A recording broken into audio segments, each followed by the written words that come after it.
नमस्कार साथियों, आप सभी का study with Shri Kunj Bihari SKB group में स्वागत है। आज की हमारी कक्षा का विषय है संज्ञा। हाँ, आपने सही सुना, संज्ञा। हम इसका उच्चारण संज्ञा करते हैं, लेकिन जो गलत है। अभी हम देखेंगे कैसे, लेकिन संज्ञा शुरू करने से पहले हम जानते हैं यहाँ से हमारे प्रश्न कैसे बनते हैं। देखो, अगर आपको एक शब्द दिया जाए रामत्व, ठीक है, तो ये किस तरीके का शब्द है ये आपसे पूछ लेगा। ये है एक भाववाचक संज्ञा। अब आपको जैसे दे देगा विकल्प में व्यक्तिवाचक है, जातिवाचक है, समूहवाचक है या भाववाचक है। ये बना है राम से, राम व्यक्तिवाचक है और उससे बनी है भाववाचक संज्ञा रामत्व, ठीक है। दूसरा आपसे प्रश्न पूछ सकता है, इसी को ही मैं बताती हूँ। जैसे आपको राम दे दिया और आपसे कहा कि इसका जो भाववाचक संज्ञा है वो क्या होगी। 4 विकल्प दे देगा, 3 गलत बना देगा और 1 सही बना देगा, रामत्व, ठीक है। एक आपको ऐसे पूछ सकता है, वाक्य में किसी शब्द को रेखांकित कर देगा और आपसे पूछेगा कि बताइए कि यहाँ पे ये जो शब्द रेखांकित शब्द है उसमें कौन सी संज्ञा है। जैसे कि व्यक्तिवाचक, जातिवाचक, भाववाचक। उदाहरण के लिए ऐसे समझो कि हम लोगों को, या नहीं ऐसे देखो, जय चंदों से सावधान रहने की ज़रूरत है। तो यहाँ पे जो जय चंद है, तो क्या ये हमारा व्यक्ति को संबोधित कर रहा है? नहीं, जय चंदो यहाँ पे कि धोखेबाज व्यक्तियों से है, ठीक है, तो उसके लिए यहाँ पे ये प्रयुक्त हुआ है। तो अब देखो, वाक्य के अंदर रेखांकित करके पूछ लेगा। चौथा और किस तरीके से पूछ सकता है, आपसे कहेगा कि मान लो आपसे कोई से भी संज्ञा पूछ सकता है कि ये वाली संज्ञा छाटो। मैंने जैसे अभी आपको बोल दिया कि व्यक्तिवाचक संज्ञा आपको छाटनी है, ठीक है। आपको 4 विकल्प दे दिए, 4 विकल्प दिए। कुछ में 2 समूहवाचक हैं, 2 द्रव्य मिला दी, कुछ में सारी जातिवाचक डाल दी, कुछ में सारी भाववाचक डाल दी और एक में सारी व्यक्तिवाचक डाल दी, ठीक है। तो आपको किस पर टिक करना होगा? व्यक्तिवाचक पे। प्रश्न इस तरीके से पूछा जाता है। अब देखो, अब जो हमारे पास संज्ञा है, ठीक है, पहले आप इसे जानो कि हम इसको संज्ञा क्यों कह रहे हैं। तो देखो, ये हमारा ये जो गय है, ये हमारा बनता किससे है? जय प्लस अया। तो ये हमारी जो इसकी उच्चारण, तब ये जाके हमारा बनता है संज्ञा, ठीक है। तो ये हमारा हो गया, हमने इसका उच्चारण कैसे करना है। अब देखो, संज्ञा है क्या? एक नाम है, ठीक है। किसी भी पदार्थ का नाम सूचित करने वाले शब्द, नाम सूचित करने वाले शब्दों को संज्ञा कहते हैं। नाम सूचित करने वाले शब्द हमारे पास क्या कहलाते हैं? संज्ञा कहलाते हैं, ठीक है।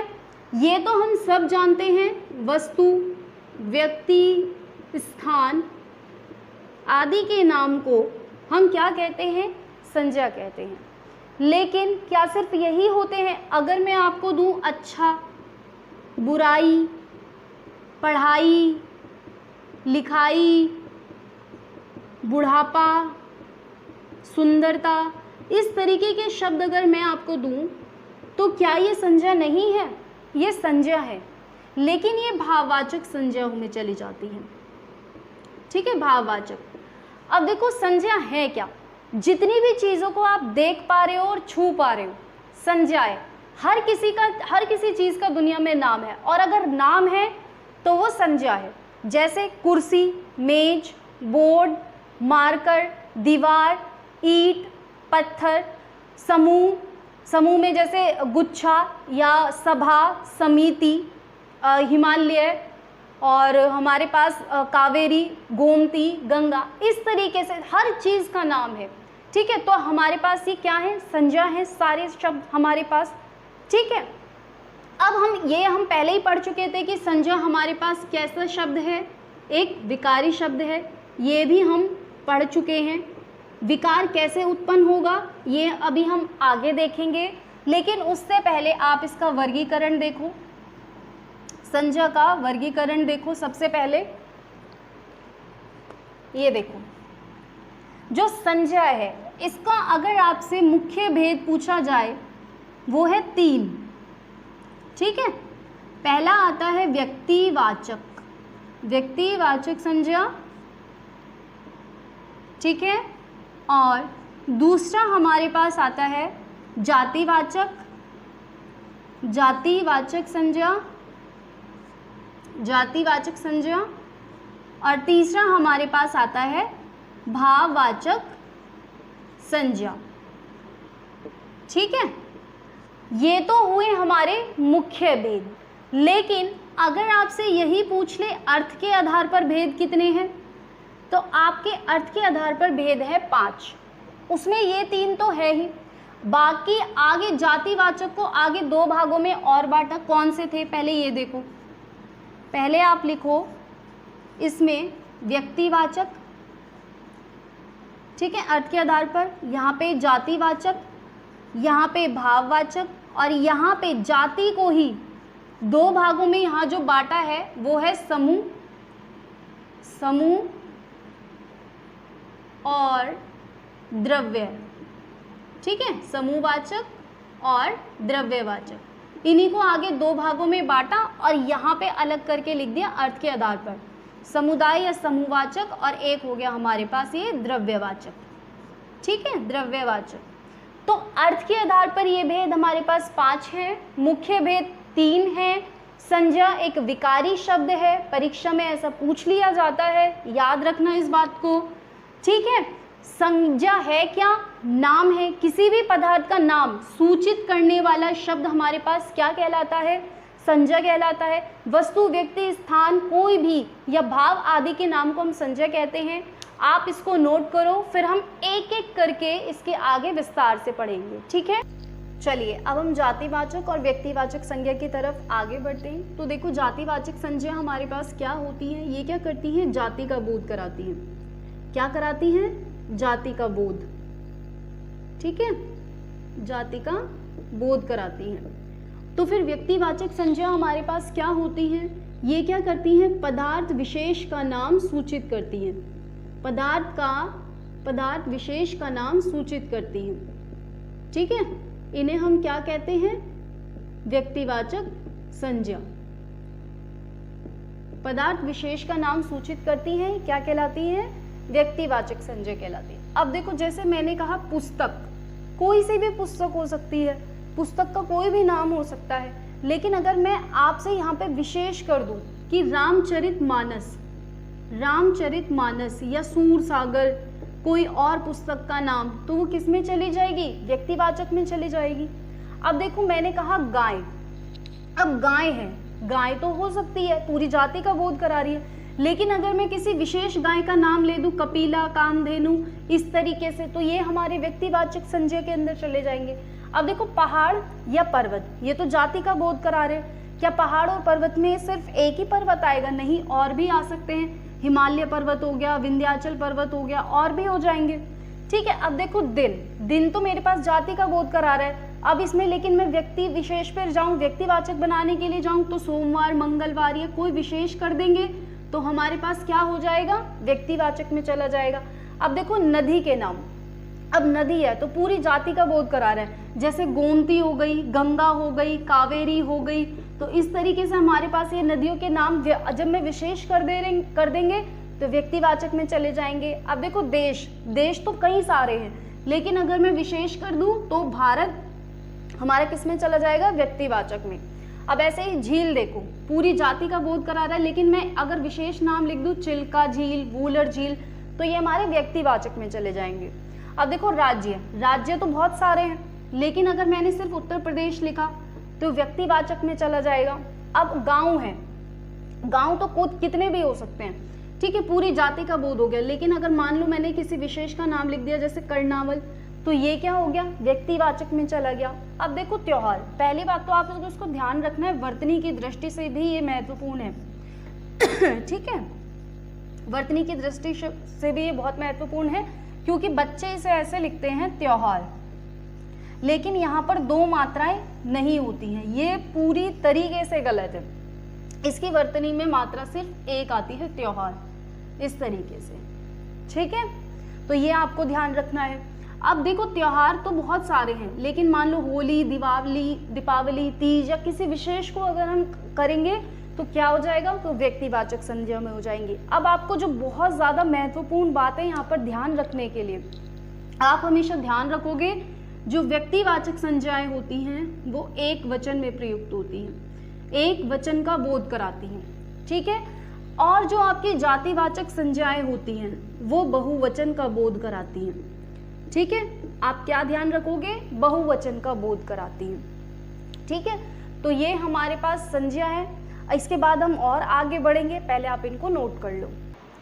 चलिए अब हम प्रयोग के आधार पर देखते हैं कि कहाँ पर व्यक्तिवाचक संज्ञा होगी और कहाँ पर जातिवाचक संज्ञा होगी। ठीक है, तो सबसे पहले आप देखो, देश को हिटलरों की आवश्यकता नहीं है। यहाँ पे देखो आपको शब्द रेखांकित करके दे दिया जाएगा, हिटलरों। अब ये जो हमारे पास हिटलरों दिया है, क्या ये हमारे पास व्यक्तिवाचक संज्ञा है? नहीं। देखो यहाँ पे मैंने लिखा, अगर मैं आपको वाक्य ऐसे दे देती कि हिटलर एक क्रूर शासक था, हाँ आप बिल्कुल सही हैं। यहाँ पर जो हिटलर है वो व्यक्तिवाचक संज्ञा है, लेकिन अब ये तो मेरे पास व्यक्तिवाचक संज्ञा है ना, अभी आपने बताया खुद। ठीक है, व्यक्तिवाचक संज्ञा हो गई। अब हमारे पास अगर मैं इस व्यक्तिवाचक को बना दूं हिटलरों, और मैंने ये आपको क्या बताया था, ये एक वचन में होती है। अगर मैं इस व्यक्तिवाचक को बहुवचन में बदल दूं तो ये मेरे पास चला जाएगा जातिवाचक संज्ञा में। ये हमारे पास किस में चला जाता है? जातिवाचक संज्ञा में। ये बात इतनी महत्वपूर्ण है संज्ञा के अंदर जितना हमारे लिए खाना खाना। परीक्षा के लिए ये बात ध्यान रखना, क्योंकि जब हमें छांटने होते हैं, संज्ञा का चयन करना होता है, तब ये बातें हमारे लिए बहुत महत्वपूर्ण होंगी। ठीक है, ये बात ध्यान रखनी है आपको। फिर देखो, देश में जयचंदों की कमी नहीं है। ये है जयचंद। ठीक है, जयचंद, ये जयचंद का नाम आता है गद्दार व्यक्तियों की श्रेणी में। ठीक है, अब ये जयचंदों की अगर कमी नहीं है तो ये यहाँ पे अब किसको सूचित कर रहा है? यहाँ पे जातिवाचक को। ये हिटलरों भी जातिवाचक में है और ये जयचंदों भी जातिवाचक में है। क्यों? कारण इसका मैंने आपको बताया, व्यक्तिवाचक संज्ञा को जब हमने एक वचन से बहुवचन में बदला तो वो किस में चली गई थी? जातिवाचक संज्ञा के अंदर। अब देखो, आज के युग में भी हरिश्चंद्र मौजूद है। वैसे अगर देखा जाए है तो ये व्यक्तिवाचक संज्ञा, लेकिन वाक्य में जब इसका प्रयोग किया जा रहा है तो यहाँ पे ऐसे लोगों की बात की जा रही है जो सत्य बोलते हैं। ठीक है, तो ये हमारे पास किस में चला जाएगा? ये भी जातिवाचक में। अब समुद्रगुप्त को भारत का नेपोलियन कहा गया। ये महान विजेताओं की सूची में इसका नाम है। ठीक है, तो ये हमारे पास जो नेपोलियन है, यहाँ पे जो शब्द हमारा रेखांकित किया, तो यहाँ हमारे पास ये किस में चला जाएगा? ये भी जातिवाचक में। ठीक है, अब देखो, पंडित जी भारत के प्रथम प्रधानमंत्री थे। अब पंडित जी, ध्यान से देखो, पंडित जी, गोस्वामी जी। अब यहाँ पे जो पंडित है और जो गोस्वामी है, ये एक जाति के बारे में बताता है। ये क्या है हमारे पास? वैसे तो एक जाति है, पंडित भी और गोस्वामी भी, लेकिन यहाँ जब वाक्य में प्रयोग में आया पंडित जी भारत के प्रथम प्रधानमंत्री थे, तो क्या पूरी जाति का बोध हो रहा है? नहीं। यहाँ पे जो पंडित है वो हमारे पास किसकी बात हो रही है? जवाहरलाल नेहरू की। किसकी बात हो रही है? जवाहरलाल नेहरू की, क्योंकि भारत के पहले प्रधानमंत्री कौन थे? पंडित जवाहरलाल नेहरू। ठीक है, अब देखो, गोस्वामी जी ने रामचरितमानस की रचना की। अब गोस्वामी वैसे तो एक जाति होती है, लेकिन क्या रामचरित की मानस की रचना क्या पूरी जाति ने की? नहीं, ये रचना की तुलसीदास जी ने। यहाँ पे अभिप्राय ये है तुलसीदास जी से। ठीक है, तो ये हमारे पास क्या हो गया? व्यक्तिवाचक संज्ञा। ठीक है, व्यक्तिवाचक संज्ञा, यानी कि जातिवाचक संज्ञा होते हुए भी वो व्यक्तिवाचक संज्ञा है। यहाँ पे भी गोस्वामी जातिवाचक संज्ञा थी, लेकिन वाक्य में प्रयोग के आधार पर ये व्यक्तिवाचक संज्ञा बन गई। ये हमें ध्यान रखना है।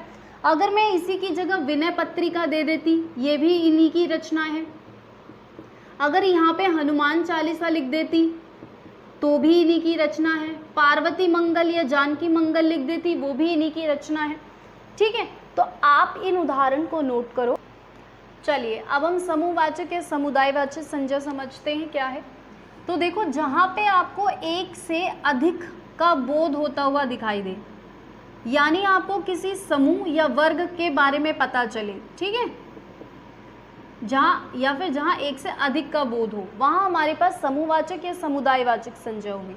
उदाहरण के लिए हमारे पास जैसे हो गया संघ, कक्षा, सेना, सभा, दल, झुंड, गिरोह, ठीक है, इत्यादि। इस तरीके के जो हमारे पास शब्द होंगे वो समूहवाचक या समुदायवाचक संज्ञा में जाएंगे, ठीक है। अब हम देखते हैं द्रव्यवाचक संज्ञाएं क्या होती हैं। देखो, जहां आप मापा जा सके जिनको या फिर तोला जा सके, वहां पर हमारे पास कौन सी संज्ञा होंगी? द्रव्यवाचक होंगी, ठीक है। जैसे कि हमारे पास हो गया घी, सोना, चांदी, तांबा, यानी कोई भी ठोस अवस्था में, द्रव अवस्था में या गैसीय अवस्था में जब हमारे पास जिनको हम माप सकते हैं या तोल सकते हैं, वो हमारी किस में चली जाती हैं? द्रव्यवाचक संज्ञा में चली जाती हैं। जैसे फल हो गया, फूल हो गया, ठीक है, और हमारे पास चीनी, आटा, दाल, इस तरीके के जो हमारे पास खाद्य पदार्थ होते हैं, ये जो हमारे पास शब्द हैं वो किस में जाते हैं? द्रव्यवाचक संज्ञा के अंदर जाते हैं। अब हम देखते हैं भाववाचक संज्ञा क्या होती है। ये मैंने आपको शुरुआत में ही बताया था, इसे हम देख नहीं सकते हैं, ठीक है, ये सिर्फ महसूस की जा सकती हैं। अब देखो, जैसे अच्छाई, जैसे इसमें हमारे पास शब्द हो गया बुराई हो गया, ठीक है, पढ़ाई हो गया, पशुता हो गया, ठीक है, बुढ़ापा हो गया। तो इस तरीके से जो हमारे पास शब्द होते हैं वो भाववाचक संज्ञा में आते हैं। अब अभी हम ये समझेंगे कि भाववाचक संज्ञा का निर्माण होता कैसे है। जैसे कि हम इन्हें व्यक्तिवाचक संज्ञा से भी बना सकते हैं, व्यक्तिवाचक संज्ञा से भाववाचक संज्ञा का निर्माण किया जा सकता है, जातिवाचक से भी किया जा सकता है, सर्वनाम से भी किया जा सकता है, क्रिया से भी किया जा सकता है, अव्यय से भी इसका निर्माण किया जा सकता है, विशेषण से भी इनका निर्माण किया जा सकता है, और प्रत्यय लगाकर भी भाववाचक संज्ञाएं बनाई जा सकती हैं। तो इन आधार पर अभी भाववाचक संज्ञा कैसे बनेंगी वो हम अभी देखेंगे, लेकिन उससे पहले आप ये नोट करो। चलिए अब हम देखते हैं भाववाचक संज्ञाएं हम कैसे बनाएंगे, ठीक है। सबसे पहले हम देखते हैं संज्ञा से ही भाववाचक संज्ञा कैसे बनेगी। अब आप कहेंगे तो फिर हम कौन सी संज्ञा ले रहे हैं जब हम संज्ञा से ही भाववाचक संज्ञा बना रहे हैं? तो देखो, यहाँ पे हमने ली है व्यक्तिवाचक और ये हमने ली है जातिवाचक। तो देखो, जैसे राम से हमने बनाया रामत्व, शिव से बनाया भाववाचक संज्ञा में शिवत्व, ठीक है, मनुष्य से बनाया मनुष्यता, लड़का से बनाया लड़कपन, पशु से बनाएंगे पशुता, अतिथि से बनाया आतिथ्य, आतिथ्य, स्त्री से बना स्त्रीत्व, शिशु से शैशव, ठीक है, ये हो गया हमारे पास। फिर देखो, सर्वनाम से अपना से अपनत्व, मेरा से मेरापन, सर्व से बनाया भाववाचक संज्ञा के अंदर सर्वस्व, ठीक है।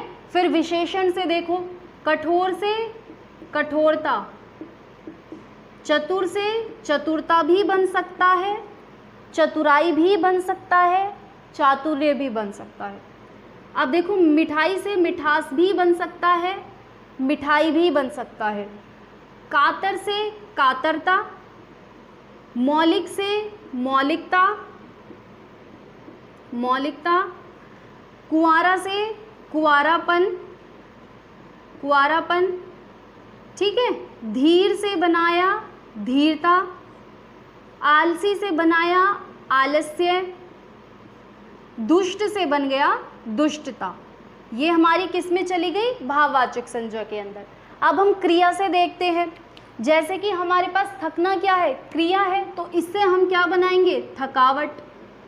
गरजना से हमने बना दिया गर्जन, खोजना से बना दिया खोज, दौड़ना से क्या बन गया? दौड़।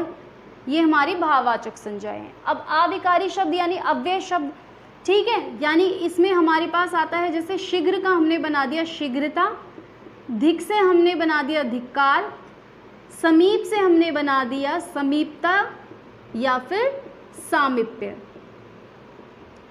अब जो बात मैं आपको बताने जा रही हूँ वो आपको बहुत बहुत ज़्यादा महत्वपूर्ण है और ये बात आपको याद रखनी है। इसे बॉक्स में बना के बंद करके लिख लेना अपना, ठीक है। ये देखो, अब आपको लिखना क्या है, देखो जो भाववाचक संज्ञाएं हैं, ये जो हमारे पास भाववाचक संज्ञाएं हैं, ये एक वचन में प्रयुक्त होती हैं। किस में होती हैं? एक वचन में। लेकिन जब हम इन भाववाचक संज्ञा को, भाववाचक संज्ञा है किस में? एक वचन में, आप इनको बहुवचन में बदल दो, ठीक है, तो ये जातिवाचक बन जाएंगी। क्या बन जाएंगी? ये जातिवाचक संज्ञा बन जाएंगी। ये बहुत महत्वपूर्ण बात है परीक्षा की दृष्टि से और ये आपको याद रखनी है।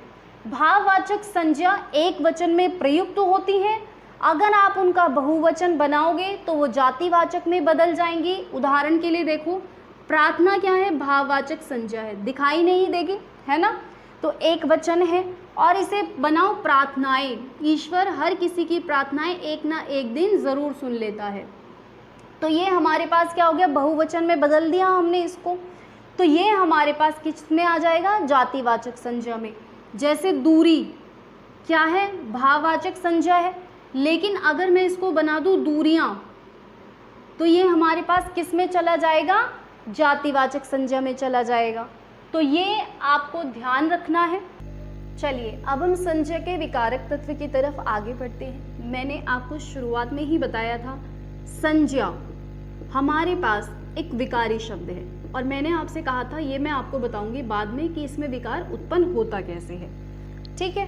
तो देखो, लिंग से इसके जो विकारक हैं वो है लिंग, वचन और कारक, ठीक है। अब देखो लिंग से कैसे, मैंने एक संज्ञा शब्द ले लिया लड़का, तो ये तो पुल्लिंग शब्द है। लिंग से परिवर्तित करने का मतलब पुल्लिंग से स्त्रीलिंग या स्त्रीलिंग से पुल्लिंग में लाना, तो हम इसे लड़की बना सकते हैं, रूप परिवर्तित हो गया। अब देखो वचन से, हमारे पास लड़का है, यानी एक वचन या बहुवचन, एक वचन से बहुवचन या बहुवचन से एक वचन में क्या परिवर्तन संभव है?